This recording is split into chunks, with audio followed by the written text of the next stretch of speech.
So let's kick it right from the beginning. Again, if you want to go watch Wade's old podcast, link in the description. It's all about his life story. Today, let's talk about what's changed on the farm. What is this big disaster that's happened? And talk a little bit of those lessons learned that you've had probably over the past 2 years or year and a half since you've been on.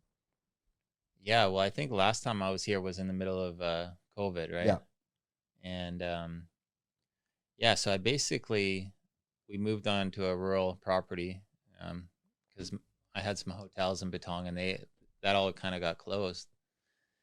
And just wanted a more relaxed, slow lifestyle, more independence. So we got to this rural place, and I haven't changed so much, but the island's changed a lot. The COVID basically finished, and so starting November 1, the whole island just opened up, because the restrictions were done, and so many people and so much money came flooding into the island, and it was crazy here. It was so busy. My business picked up, my property management business, and then all these Russians started buying property here, buying villas. And in fact, there was no villas left to buy. And so people have been buying land and developing property and building villas. And that's basically what happened to my property. It was the owner of the land actually is developing it into villas. It doesn't make much sense to rent it to me because I'm not paying that much. But these villas, you can sell a small portion of land for close to $1 million, US.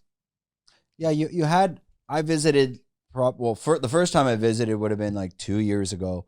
And you had this own like utopia going on there. There was a couple Thai families. It was gorgeous. And I showed up maybe 2-3 weeks ago with Ryan, and they're pretty much ripping the whole thing apart. So what happened to the Thais and the locals that were living there?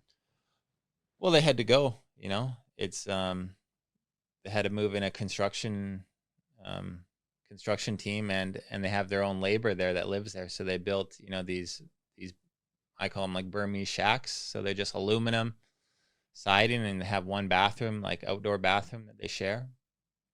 So this is kind of all happening in the back of behind my house, really. And they built a little sales office, and they built a road, and they got a bunch of marketing material, like what it's going to look like in the future. That love. Well, I guess we want what is it? The lake. Yeah.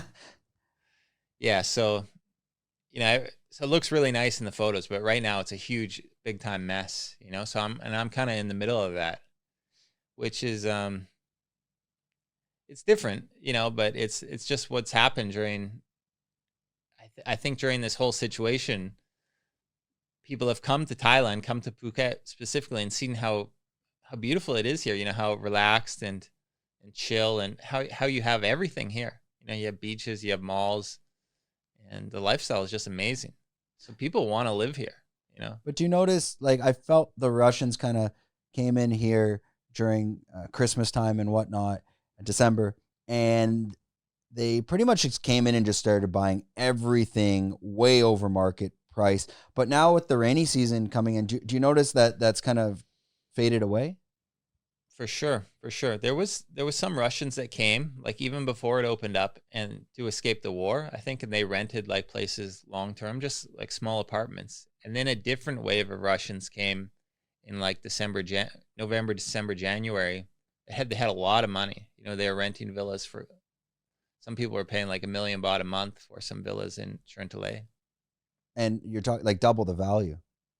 Yeah, more.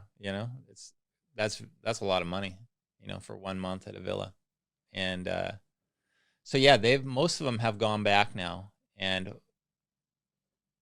the island goes in these waves, so everybody's getting ready for this next wave, which may or may not come. It's probably coming, In terms of like property development and whatnot. Well, they're developing now, but they're expecting to sell it when everybody comes on holidays, and they just go boom, boom, boom. And people come, they're like, oh, I'm paying $1 million baht a month for a rental. Why not pay 15, 20, 30 million and buy one? If you enjoyed this content, we're doing 5 clips like this a week. If you want to watch the full podcast, click here.